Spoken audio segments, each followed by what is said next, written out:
Hello and welcome to Editing with My Wife, now with more pop. My name is the Hooded Philosopher and I'm here with Cheesy Loops. Hello. Cheesy Loops, what's going on? In today's chapter, there's words I don't know how to say. Okay.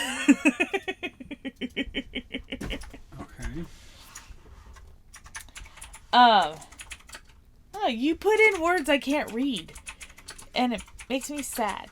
Well, it's not a language you know. Well, no, it's not a language I know, so I apologize for skipping over these words, but I ain't gonna read them, because I would butcher them even if I... Well, she translates them right in the next sentence. Yeah, she does translate them. And you guys can read it on the screen, so there we go. It'll be nice and easy. But Hooded, what happened in the last chapter?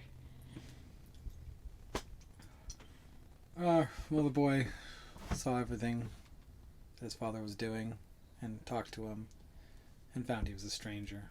He also revealed Nail for being his aunt. Auntie Sloane. Auntie Sloane. Get prepared to be confused. Alright, is that it? Mostly, yeah. Yeah, it was just a fight. Sloane gets away. That's an important thing to say, too. Back off to his school. Hey. Crunch a munch. Oh, that was my last one. Uh-huh. Okay.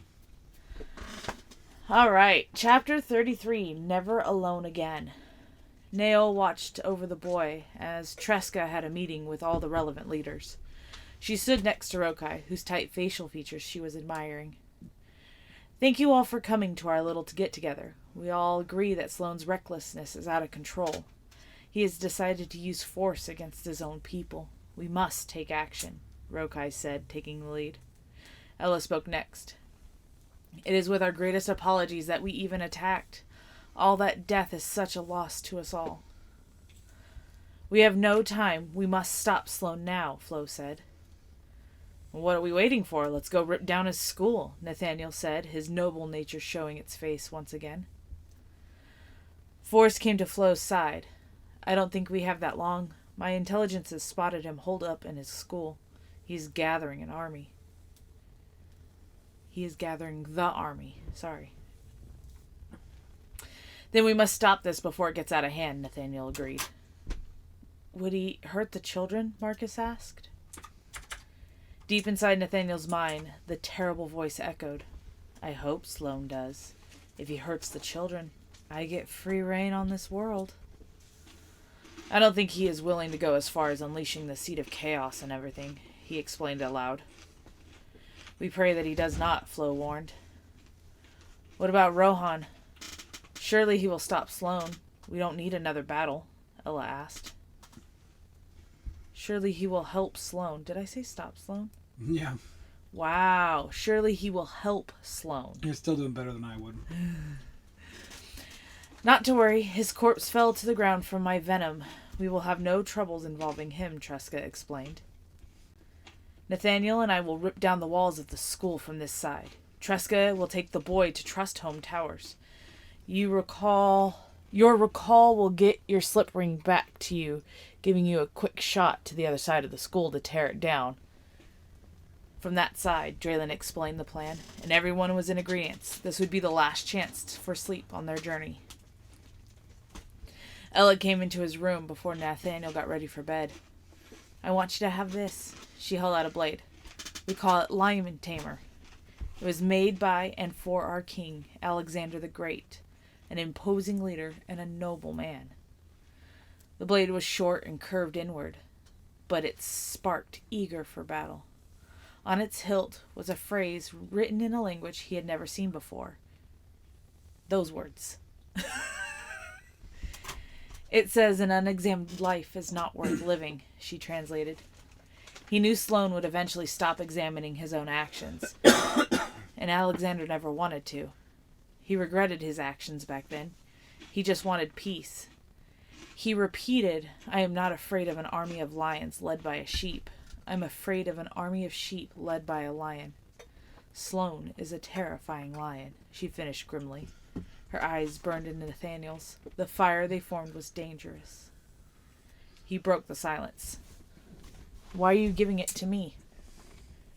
You remind me of him. Careful, diligent, loving, a man deserving of his title. He wanted to stop the lion with this sword. We are relying on you, she explained. I'm needed elsewhere. Get some rest. Nathaniel was asleep before long. His dreams kept him from resting through the night. He tossed and turned as the seed of chaos played. He tossed and turned as the seed of chaos played horror stories in his head.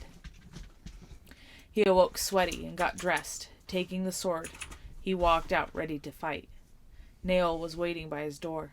She held a glowing red marble. It was the seed of chaos itself. I have taken on your burden. Fight knowing that your world will one day be free of the eldritch nightmare. She swallowed it. What?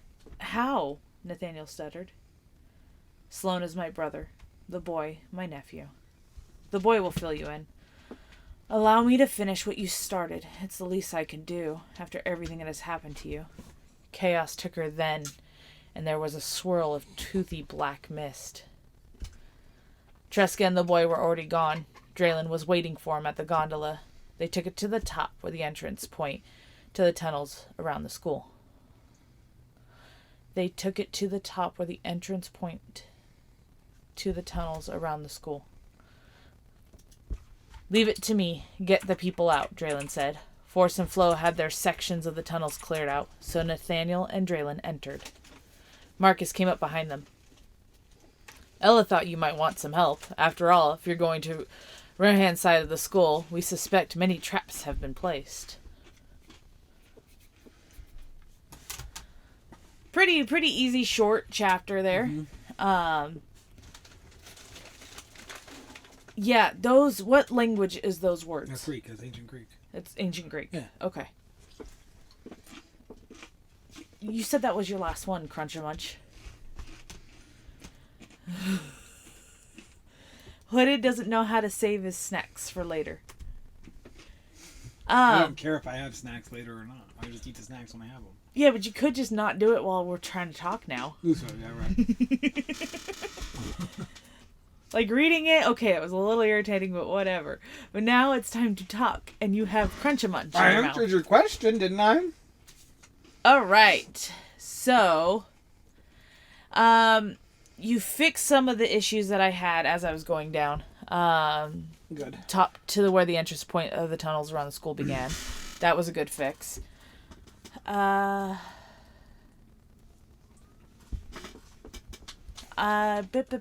was something, and I think you just scrolled past it. Well, probably. I scrolled through the whole thing. I don't think he's willing to go as far as unleashing the seed of chaos on everything, he explained aloud. Something to, like, trying to shake the voice out of his head, I feel like would help.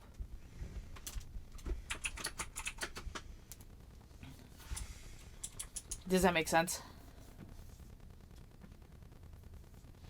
Instead of he explained aloud, he says, Nathaniel shaking his head as if to alleviate the voice in his head, or something to that effect. You see what I'm saying? You get what I'm saying, and you can put it into better words than I could. Because you... Ooh, see? There you go. Every punctuation except for the one I want. I can't... Keyboard's broke. Keyboard's broke.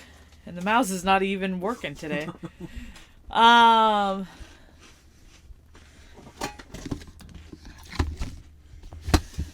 Let's see. I think that's fine. So Ellis spoke next. It is with our greatest apologies that we even attacked. All that death was such a loss to us all. They're not talking about this particular battle so much as any particular battle from their side, right? Oh, snaps. She's talking about the past. Thank you. This is our greatest apology. We even attacked all those years ago. All that death was such a loss to us all. Yeah, okay. And Flo just keeps trying to push it along. Yes. It's not important now. It's in the past, basically. Mm-hmm. And that feels very... Mm-hmm. That actually feels very Force. Mm-hmm. Well, Force has the news. Yeah. So here with Draylon saying this plan, other than the fact that he got a bird's eye view, literally, of the school, why is he the one coming up with this plan? Is it something they've discussed before, and he's the one just mentioning it? He just kind of saw what needed to be said. Okay. Because Draylon, out of everybody here, has very little to say about the layout of what's happening. Right? Why not? But, I mean, he did get one advantage, which was the bird's eye view. Well... And that did help him get a bit of a lay of the land. He's been here a while now. A couple weeks. At least. Okay. Kind of makes sense to me. Oh, And right I've only here. ever seen the map. Right here, it says he just wanted peace. She repeated. No, he repeated.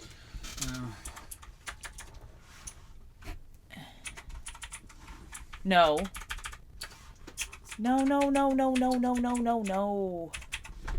Is it Ella? No, Yeah. she's explaining that Alexander the Great constantly repeated this line. Yeah.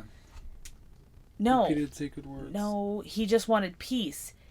The way I got it, the way you were reading it, is that she said, she was explaining that Alexander the Great was, and she re-quoted him, yes, and then Sloane is a terrifying lion.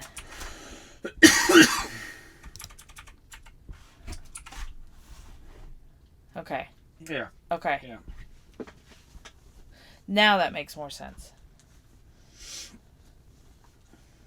I am not afraid of an army of lions led by a sheep. I'm afraid of an army of sheep led by a lion. Honestly, I'd be afraid of both. If a sheep were to be leading lions, the lions are loose. If a lion was living an examined life, it wouldn't be a lion. It wouldn't be a sheep either. No, you're right. Yeah. It'd be human. Honestly, I think either way I wouldn't like it. But the scarier one of the two is the army of sheep being led by a lion. The army of lions, they just would go haberdashery. They would be no. That's just fascism. A bunch of strong people winning. It means nothing. It's a hollow victory for them. They're just beating you into submission. It doesn't actually change your mind or make you feel any better. Especially if they're being led by someone who doesn't have a clue what they're doing. They're just the strong arm of a weak mind. Whereas the other way, it's a bunch of weak minds, but they're following a strong arm. A strong mind, weak arm. This is chaos. Yeah.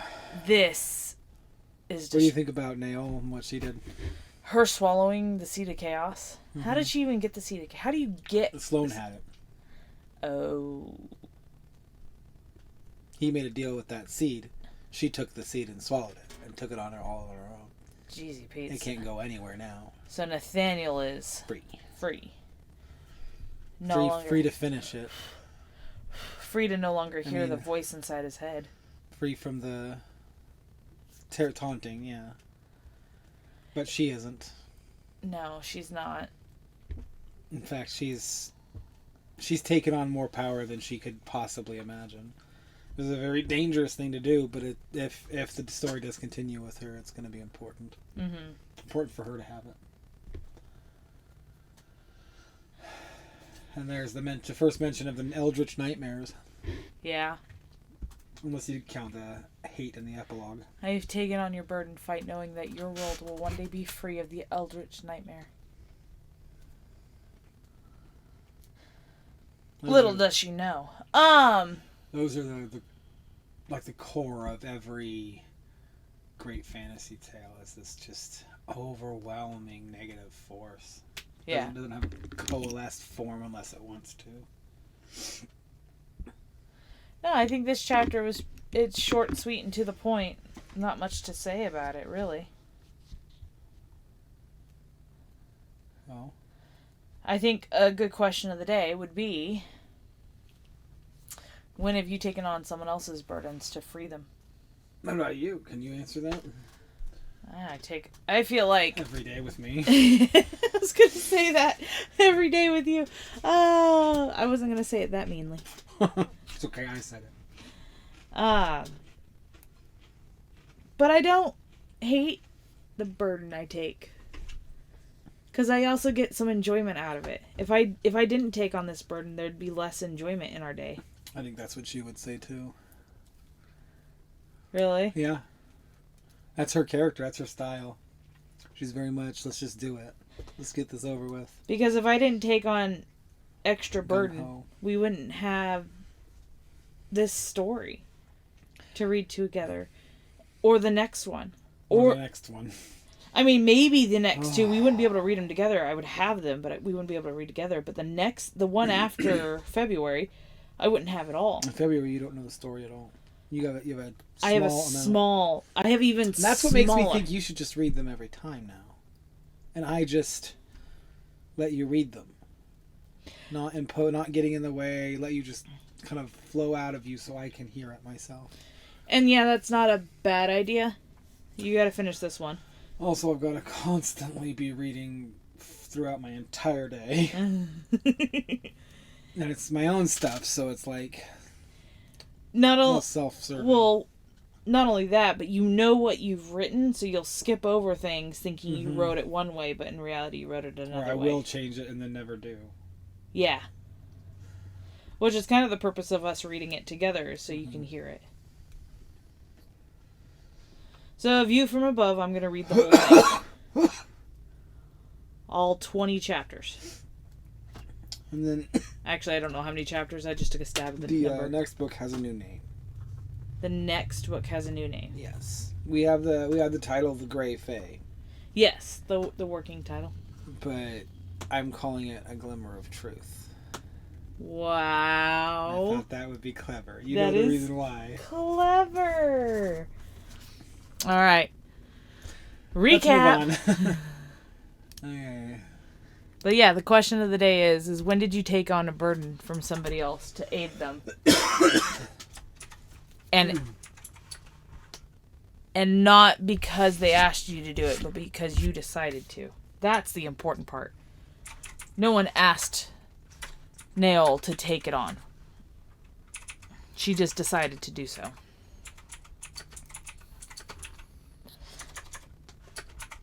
Oh, today was a busy day, and I can't wait to go to sleep, but I'm so happy today. We read this story. Horrible song, but I was really, really happy I got to read this with you today. I enjoy this time together. We really do appreciate everybody who's listening, that comments, that discusses this with us. Outside opinion does matter to us to a point. Yes, we want to hear. We want to hear about it. Yeah, we want to hear what you think. This is all still very malleable. Yeah, oh yeah. Like you could change names. I'll fix it. If there's something you feel like we need to fix, let us know. Go to that chapter and write a comment there, and we'll look it over. But we're working on book 3 soon, so. I know, we're almost done. When I get to 12, I better have more than 5. When you get to 12? There will be 12 stories next year. Oh, yeah. How many more chapters do we have in this book? We have 5 more chapters to get done. 3 more, and an epilogue, 3 more days. Mm-hmm. But this one only has 20. Oh, it really only has 20? Mm-hmm. Wow. It's a short book, nothing long. Nothing long for that one. Yeah. Nice little story of 2 people who just want to be together, and they're separated by a power that they need to go figure out and stop so that they can be together again. Aw, it's a February love story. Why did I? How much are you giving away here, dear? Apparently everything. I don't know what I'm doing. Let's be done. I love you. Thank you for watching. Have a good day. Like, comment, subscribe. Bye.